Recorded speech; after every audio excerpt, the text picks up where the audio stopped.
8वां अध्याय ब्रह्मा जी की उत्पत्ति। श्री मैत्रेय जी ने कहा, विदुर जी, आप भगवत भक्तों में प्रधान लोकपाल यमराज ही हैं। आपके पूर्व वंश में जन्म लेने के कारण वह वंश साधु पुरुषों के लिए भी सेव्य हो गया है।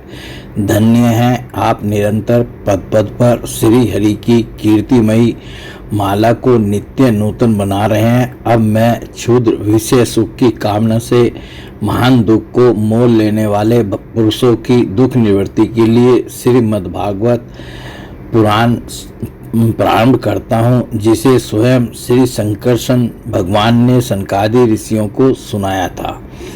अखंड ज्ञान संपन्न आदिदेव भगवान संकर्षण पाताल लोक में विराजमान थे। सनत कुमार आदि ऋषियों ने उनसे परम पुरुषोत्तम ब्रह्म का तत्व जानने के लिए उनसे प्रश्न किया। उस समय शेष जी अपने आश्रय स्वरूप उन परमात्मा की मानसिक पूजा कर रहे थे, जिनका वेद वासुदेव के नाम से निरूपण करते हैं। उनके कमल को सरीखे नेत्र बनते। प्रश्न करने पर सनत कुमार आदि ज्ञानी जनों के आनंद के लिए उन्होंने अध खुले नेत्रों से देखा। सनत कुमार आदि ऋषियों ने मंदाकिनी के जल से भीगे हुए अपने जटा समूह से उनके चरणों की चौकी के रूप में स्थित कमल का स्पर्श किया, जिसकी नाग राजकुमारियां अभिलषित वर की प्राप्ति के लिए प्रेम पूर्वक अनेकों उपहार सामग्रियों से पूजा करती हैं। सनत कुमार आदि उनकी लीला के मर्मज्ञ हैं। उन्होंने बार बार प्रेम गदगद वाणी से उनकी लीला का गान किया। उस समय शेष भगवान के उठे हुए सहस्रों फन किरीटों की सहस्र श्रेष्ठ मणियों की छिटकती हुई रश्मियों से जगमगा रहे थे। भगवान शंकरशन ने निवृत्ति प्रायण सनत कुमार जी को यह भागवत सुनाया था, ऐसा प्रसिद्ध है। सनत कुमार जी ने फिर इसे परम वृत्तशाली सांख्यायन मुनि को उनके प्रश्न करने पर सुनाया। परमहंसों में प्रधान श्री सांख्यायन जी को जब भगवान की विभूतियों का वर्णन करने की इच्छा हुई, तब उन्होंने इसे अपने अनुगत शिष्य हमारे गुरु श्री पराशर जी को और बृहस्पति जी को सुनाया। इसके पश्चात परम दयालु पराशर जी ने पुलस्त्य मुनि के कहने से वह आदि पुराण मुझसे कहा। वत्स श्रद्धालु और सदा अनुगत देखकर अब वही पुराण मैं तुम्हें सुनाता हूँ। सृष्टि के पूर्व यह संपूर्ण विश्व जल में डूबा हुआ था। उस समय एकमात्र श्री नारायण देव से सैया पर ओढ़े हुए थे।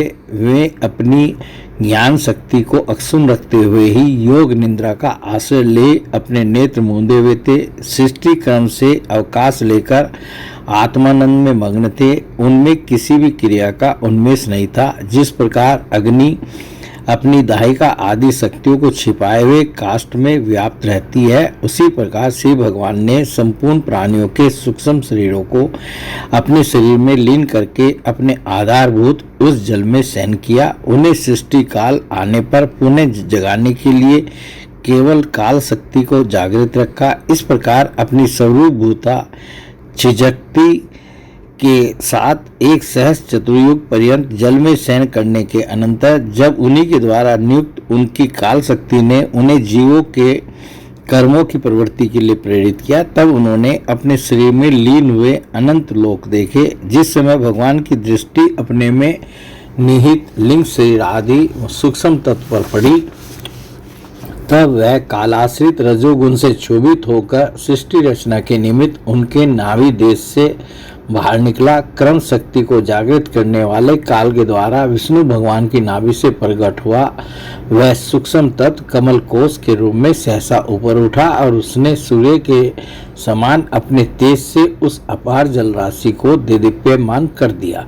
संपूर्ण गुणों को प्रकाशित करने वाले उस सर्वलोक में कमल में वे विष्णु भगवान ही अंतर्यामी रूप से प्रविष्ट हो गए। तब उसमें से बिना पढ़ाए ही स्वयं संपूर्ण वेदों को जानने वाले साक्षात वेद मूर्ति श्री ब्रह्मा जी प्रकट हुए, जिन्हें लोग स्वयंभू कहते हैं। उस कमल की कर्णिका अर्थात गद्दी में बैठे हुए ब्रह्मा जी को जब कोई लोग दिखाई नहीं दिया, तब वे आंखें फाड़कर आकाश में चारों ओर गर्दन घुमाकर देखने लगे। इससे उनके चारों दिशाओं में चार मुख हो गए। उस समय प्रलयकालीन पवन के थपेड़ों से उछलती हुई जल की तरंग मालाओं के कारण उस जल राशि से ऊपर उठे हुए कमल पर विराजमान आदिदेव ब्रह्मा जी को अपना तथा उस लोक तत्व रूप कमल का कुछ भी रहस्य न जान पड़ा। वे सोचने लगे, इस कमल की कर्णिका पर बैठा हुआ मैं कौन हूँ? यह कमल भी बिना किसी अन्य आधार के जल में कहाँ से उत्पन्न हो गया? इसके नीचे अवश्य कोई ऐसी वस्तु होनी चाहिए जिसके आधार पर यह स्थित है। ऐसा सोचकर वे उस कमल की नाल के सूक्ष्म छिद्रों में होकर उस जल में घुसे, किंतु उस नाल के आधार को खोजते खोजते नाभि देश के समीप पहुंच जाने पर भी वे उसे पा न सके। विदुर जी उस अपार अंधकार में अपने उत्पत्ति स्थान को खोजते खोजते ब्रह्मा जी को बहुत काल बीत गया।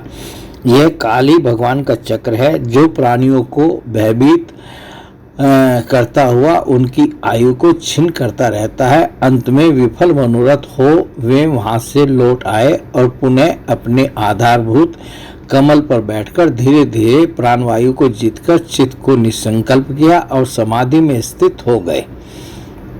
इस प्रकार पुरुष की पूर्ण आयु के बराबर काल तक अर्थात दिव्य 100 वर्षों तक अच्छी तरह योगाभ्यास करने पर ब्रह्मा जी को ज्ञान प्राप्त हुआ। तब उन्होंने अपने उस अधिष्ठान को, जिसे वे पहले खोजने पर भी नहीं देख पाए थे, अपने ही अंतःकरण में प्रकाशित होते देखा। उन्होंने देखा कि उस प्रलयकालीन जल में शेष जी के कमलनाल सदृश गौर और विशाल विग्रह की शैया पर पुरुषोत्तम भगवान अकेले ही लेटे हुए हैं। शेष जी के 10,000 फण छत्र के समान फैले हुए हैं। उनके मस्तकों पर किरीट शोभायमान है।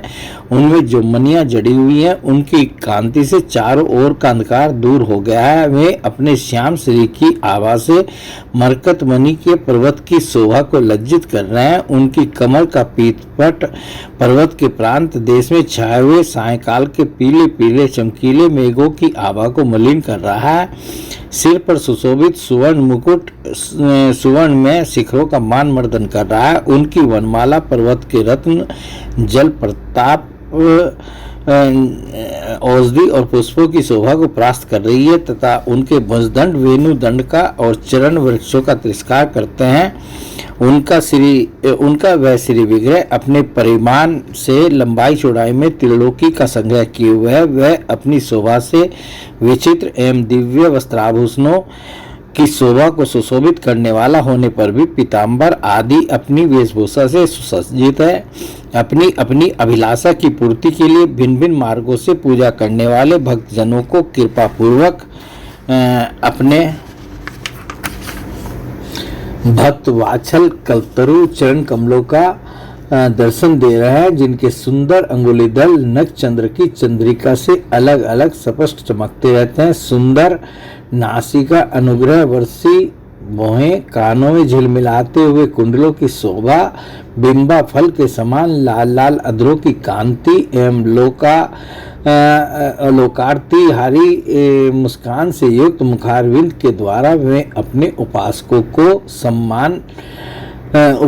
का सम्मान अभिनंदन कर रहे हैं। वत्स उनके नितंब देश में कदम कुसुम की केसर के समान पीत वस्त्र और सुवर्णमयी मेखला सुशोभित है तथा वक्ष स्थल में अमूल्य हार और सुनहरी रेखा वाले श्री वत्स चिन्ह की अपूर्व शोभा हो रही है। वे अव्यक्त मूल चंदन वृक्ष के समान है। महामूल्य केयूर और उत्तम उत्तम मणियों से सुशोभित उनके विशाल भुजदंड ही मानो उसकी सहस्त्रों शाखाएं हैं और चंदन के वृक्षों में जैसे बड़े बड़े सांप लिपटे रहते हैं, उसी प्रकार उनके कंधों को शेष जी के फनों ने लपेट रखा है। वे नागराज अनंत के बंधु श्री नारायण ऐसे जान पड़ते हैं मानो कोई जल से गिरे हुए पर्वतराजी हों। पर्वत पर जैसे अनेकों जीव रहते हैं, उसी प्रकार वे संपूर्ण चराचर के आश्रय हैं। शेष जी के फनों पर जो सहस्त्रों मुकुट हैं वे ही मानो उस पर्वत के सुवर्ण मंडित शिखर हैं तथा वक्ष स्थल में विराजमान कौस्तुभ मणि उसके गर्भ में प्रकट हुआ रत्न है। प्रभु के गले में वेदरूप भौरों से गुंजायमान अपनी कीर्तिमयी वनमाला विराज रही है। सूर्य, चंद्र, वायु और अग्नि आदि देवताओं की भी आप तक पहुंच नहीं है तथा त्रिभुवन में बेरोक टोक विचरण करने वाले सुदर्शन चक्र आदि आयुध भी प्रभु के आसपास ही घूमते रहते हैं। उनके लिए भी आप अत्यंत दुर्लभ हैं। तब विश्व रचना की इच्छा वाले लोक विधाता ब्रह्मा जी ने भगवान के नाभि सरोवर में प्रकट हुआ वह कमल, जल, आकाश, वायु और अपना शरीर केवल ये 5 ही पदार्थ देखे।